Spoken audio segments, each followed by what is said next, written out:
প্রথমে চুলায় মাছ ভাজার জন্য কিছুটা তেল গরম করে নিলাম। এরপর ধীরে ধীরে মাছগুলো দিয়ে দিব।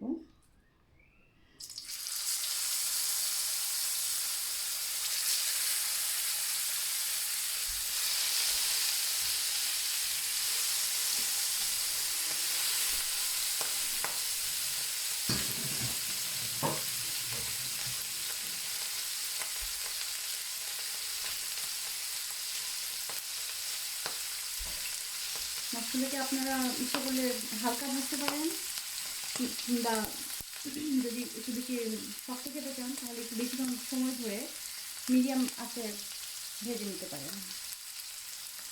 আমার তেলটা একটু বেশি গরম হয়ে গিয়েছিলো, তাই আমি খুব তাড়াতাড়ি উল্টে দিচ্ছি।